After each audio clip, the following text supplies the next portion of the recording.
ফরিদপুরের ভাঙ্গায় বাস চাপায় ৫ জন নিহত হয়েছেন, আহত হয়েছেন কয়েকজন। সন্ধ্যা ৭:৩০টায় ঢাকা খুলনা মহাসড়কের সোয়াদি বাসস্ট্যান্ড এলাকায় এই দুর্ঘটনা ঘটে।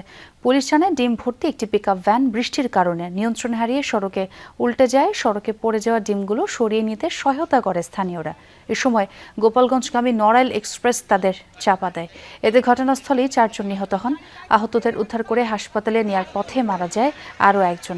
আশঙ্কাজনক অবস্থায় কয়েকজনকে ভর্তি করা হয়েছে হাসপাতালে। ঘটনার পর বিক্ষুব্ধরা 4টি বাসে আগুন ধরিয়ে দেয়। ভাঙচুর করা হয় কয়েকটি যানবাহন।